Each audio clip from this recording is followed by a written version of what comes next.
sebenarnya sudah saya sampaikan Pak Sukamto yang mau menyampaikan ini, akan tapi karena Pak Sukamto belum jawab ya saya yang ngomong. Terima kasih Ketua dan teman-teman anggota yang lain serta sekretariat. Kita sampaikan alhamdulillah, syukur kehadirat Allah Subhanahu wa taala kita bisa bersilaturahim meskipun lewat virtual. Saya akan bacakan pandangan mini fraksi dari fraksi Partai Kebangkitan Bangsa yang intinya adalah menyampaikan terima kasih yang sebesar-besarnya kepada Panja dan sekaligus pleno anggota Balek yang saya hormati atas masukan-masukan sehingga terjadinya draft rancangan undang-undang tentang haluan ideologi Pancasila. Ada beberapa, sebelum saya menyampaikan persetujuan, saya sudah buka dulu. Ada beberapa hal yang kita cermati, sebagaimana pernah saya sampaikan di beberapa kesempatan, agar draft itu nanti ditambah catatan-catatan yang mungkin bisa menjadi acuan ketika nanti ada pembahasan di Panja yang akan kita buat fraksi nanti, yakni lebih holistik lagi, kemudian lebih menyeluruh. Artinya apa yang disampaikan Pak Ali Tahir tadi saya sepakat juga, Ipolek Sosbud Hankam, dari semua bidang tercakup, tercover. Dan ada catatan sedikit dari fraksi Partai Kebangkitan Bangsa, yakni di RUU ini, di draft ini, di konsideran huruf A, perlu diselaraskan bahwa tujuan negara Indonesia yang di huruf A ya, konsiderannya. Tolong sebentar Mas Toha. Konsideran pasal, balik ke pasal. Sudah ditambah apa belum? Konsideran Luki A di atas, paling atas. A ya. Makmur. Nah, apakah tidak sesuai dengan yang termaktub dalam alinea keempat Undang-Undang Dasar, pembukaan Undang-Undang Dasar Negara Republik Indonesia tahun 1945 yang bunyinya melindungi segenap bangsa Indonesia dan seluruh tumpah darah Indonesia, dan untuk memajukan kesejahteraan umum, mencerdaskan kehidupan bangsa dan ikut melaksanakan tertiban dunia yang berdasarkan kemerdekaan, perdamaian abadi dan keadilan sosial. Adapun negara Indonesia yang merdeka, bersatu, berdaulat, adil dan makmur sebagaimana tercantum dalam alinea kedua Undang-Undang Negara Republik Indonesia tahun 1945. Sebagai catatan aja nanti misalkan untuk dibahas di Panja.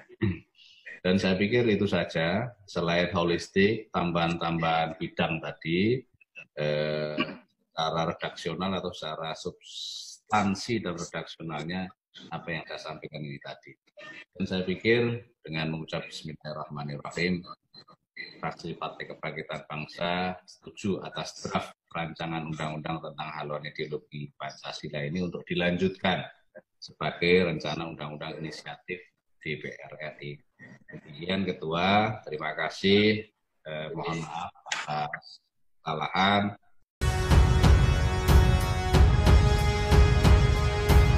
Sekalian, fraksi PKS pada dasarnya tentu tidak keberatan dan sangat berapresiasi kepada lahirnya undang-undang ini, tentu sepanjang untuk kemaslahatan bangsa dan negara. Nah, karena itu kami berharap bahwa undang-undang ini nanti lahir untuk memberikan sebuah satu guidance yang lebih paten, guidance yang lebih jelas, tidak kemudian akhirnya sebagaimana disampaikan para pembesar-pembesar kita dan petinggi-petinggi kita berkali-kali, kenapa negara kita menjadi sangat liberal, ada yang mengatakan super liberal dan seterusnya. Saya kira kita punya ramuan tersendiri yang selama ini belum dipakai secara baik. Nah, yang ketiga, kami juga sangat sependapat dengan Pak senior kami, guru kami, Bapak Profesor Dr. Adi Tahir itu, yang bahwa ini memang masih perlu mendapatkan masukan-masukan, dan PKS juga tentu tidak bagian daripada itu yang ingin kemudian menyempurnakan terhadap undang-undang ini. Nah, secara teknis maka kami punya 5 masukan. Yang pertama di pasal 14 ayat 2. Mohon ditayangkan itu Pak. Pasal 14 ayat 2 itu kalau tidak salah. Silahkan, maaf Luki. Ya. 14 ayat 2. Ya. 14 ayat 2 itu bunyinya adalah, karena di sini saya tidak Mbak. Baik. Ya. 14. Ya, stop. Perekonomian nasional sebagaimana dimaksud pada ayat 1 diselenggarakan berdasar prinsip kebersamaan, efisiensi berkeadilan, berkelanjutan, berwawasan lingkungan, kemandirian, serta dengan menjaga keseimbangan kemajuan dan kesatuan ekonomi. Ada satu prinsip yang sebenarnya sangat mendasar di dalam pembuka Undang-Undang Dasar yang belum di-state di sini. Dan selama kami berdiskusi 4 tahun di Lembaga Pengkajian MPR yang mayoritasnya ada 60 orang, mereka terlibat di dalam perubahan Undang-Undang Dasar mulai 99 sampai 2002, mereka diantaranya berdebat terkait dengan masalah efisiensi berkeadilan. Di mana faktanya memang kemudian efisiensi itu yang lebih dominan sehingga terjadi ketimpangan yang sangat jauh. Nah, saya mengusulkan supaya ada prinsip yaitu keadilan sosial. Di sini kan efisiensi berkeadilan, tapi keadilan sosial tidak dimasukkan. Padahal sesungguhnya kalau kita lihat di dalam esensi alinea keempat pembuka Undang-Undang Dasar itu, setelah pembentukan satu negara Indonesia berpemerintahan yang kemudian berdasar kepada Tuhanan, maka setelah itu kemudian sila yang kelima dan suatu keadilan sosial. Saya kira ini keadilan sosial perlu menjadi prinsip ekonomi nasional kita supaya inline dengan ekonomi Pancasila. Satu. Pasal yang kedua, pasal 20 ayat 2. Itu masukan. Pasal 20 ayat 2. Tolong Mas Luki. Pasal 20 ayat 2. TA tolong. Pasal 20 ayat 2, Luki. Pasal 20 ayat 2. Nah, pasal 20 ayat 2. 20. Ya, ayat 2. Stop. Nah, pembangunan nasional sebagaimana dimaksud ayat 1 bertujuan membangun Indonesia sebagai negara kepulauan yang bercorak agraris dan maritim, menjadi negara industri dan seterusnya. Saya melihat ini frase ini kelihatannya lompat, yaitu pembangunan nasional sebagai dimaksud bertujuan membangun Indonesia sebagaimana, membangun Indonesia yang seperti apa?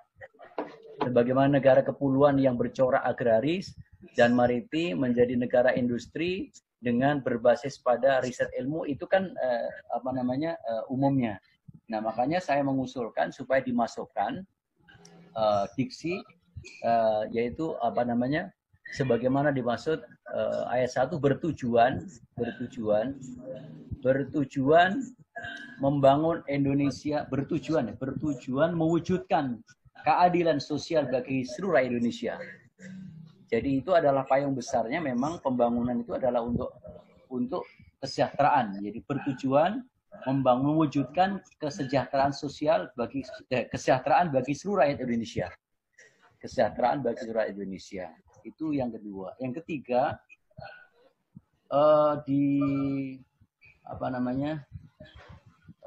ada beberapa pasal tadi saya tidak menemukan catatan.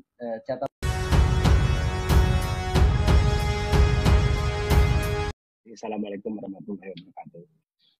Rasanya tidak berlebihan kalau kita tegaskan kembali kalau Pancasila adalah ideologi bangsa. Gagasan tentang bangsa ini yang mendahului dan menjadi motor terbentuknya Republik ini. Selain itu, Pancasila juga merupakan representasi ide-ide pokok kita tentang bangsa sekaligus demokrasi. Kalau tadi Pak Ali Tahir mengatakan BPUPKI, rasanya anggota BPUPKI dan PPKI tidak pernah mengambil suatu keputusan mengenai nama untuk 5 butir yang mereka sepakati sebagai dasar negara dalam pembukaan Undang-Undang 45. Di mana anggota BPU PKI dan PPKI menyepakati dan menyatakan secara eksplisit bahwa Pancasila adalah nilai-nilai yang mendasari prinsip kedaulatan rakyat yang dianut negara Indonesia. Dalam penyusunan RUU ideologi Pancasila ini, tentunya juga harus mengacu pada sejarah. Pancasila pernah diselewengkan kekuasaan demokrasi terpimpin dan orde baru. Saat ini tekankan perannya kepada ideologi, bukan pemersatu, sesuai kesepakatan para bapak pendiri bangsa. Saya pikir menyadari sejarah itu, MPR di awal era reformasi telah mencabut ketentuan Pancasila sebagai ajas tunggal. Pancasila dikembalikan sebagai dasar negara. Bukan itu saja, MPR juga menempatkan kembali Pancasila sebagai nilai-nilai yang hidup di tengah masyarakat, bukan yang dipaksakan melalui ideologi. Hal ini terlihat dari 2 ketetapan MPR, yaitu Ketetapan MPR nomor 4 2001 tentang etika kehidupan berbangsa, dan Ketetapan MPR nomor 7 2001 tentang visi Indonesia masa depan. Menurut MPR nomor 6, etika kehidupan berbangsa diperlukan sebagai acuan bagi pejabat dan masyarakat untuk keluar dari krisis multidimensi. Di antara nilai-nilai etika yang perlu dikembangkan adalah sikap ideologis terbuka, positif terhadap keberagaman atau pluralis, toleran, dan percaya kepada sesama warga negara. Nilai-nilai dalam ilmu politik disebut juga civil culture. Jadi kalau menurut hemat kami, MPR telah melepas baju slogan manusia Pancasila.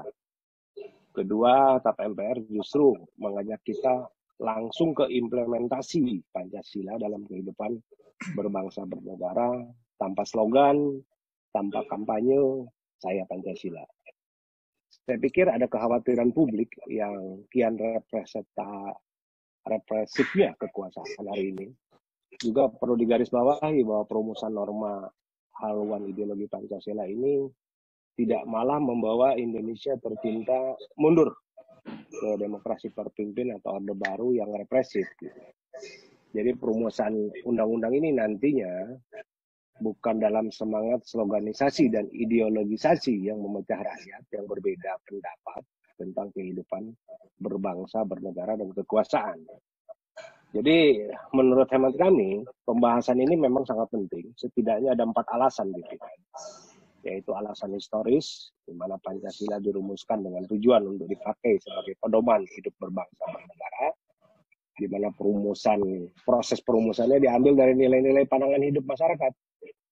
Alasan filosofis, di mana Pancasila menjadi nilai-nilai yang hidup pada bangsa Indonesia, merupakan hasil pengalaman fakta dan pengalaman akal bangsa Indonesia.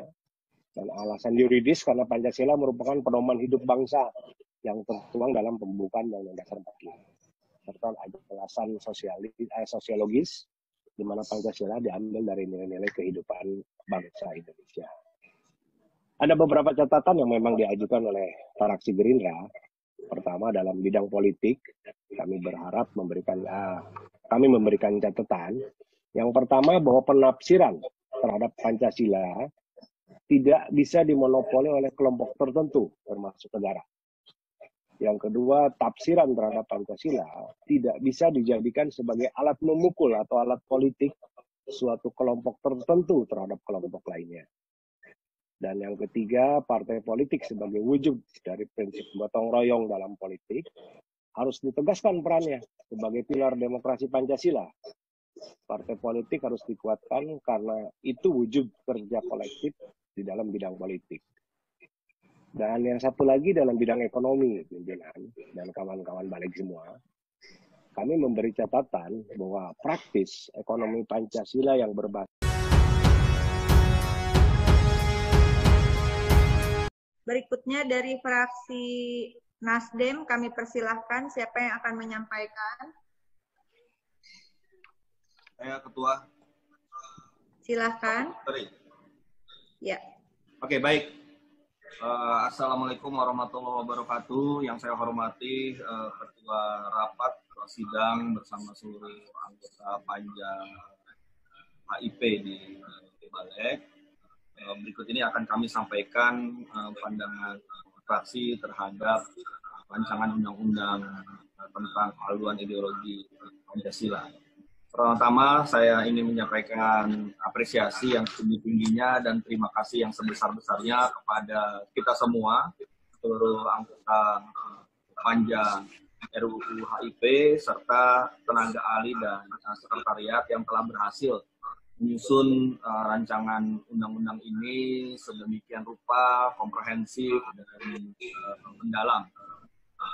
RUU ini juga sudah kita bahas bersama dengan segala masukan-masukan, diskusi, termasuk juga masukan tertulis yang disampaikan oleh fraksi-fraksi, hingga dari proses yang berjalan ini kami melihat bahwa sudah cukup komprehensif apa yang telah kita lakukan, termasuk juga hasil yang telah kita rumuskan bersama.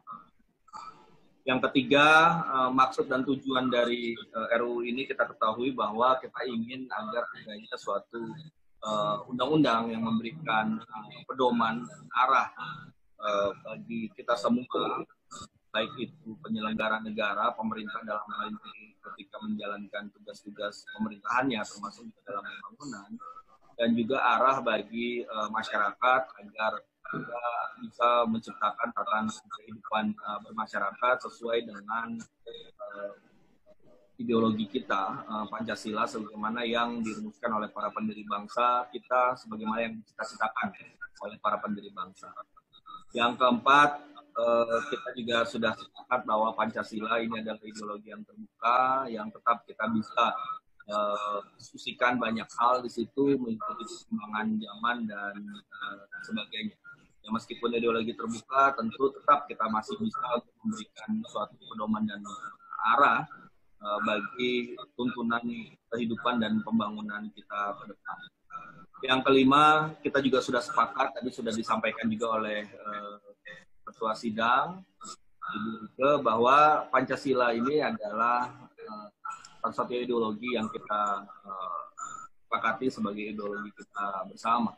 Oleh karena itu, kami memandang tidak perlu kita dikotomikan atau kita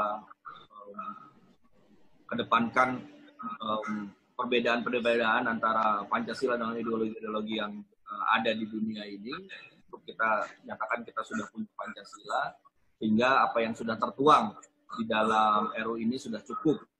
Tidak perlu kita tambahkan lagi Pancasila itu tentang A, tentang B, dan sebagainya. Tidak perlu, cukup dengan kita nyatakan Pancasila sebagai ideologi negara kita.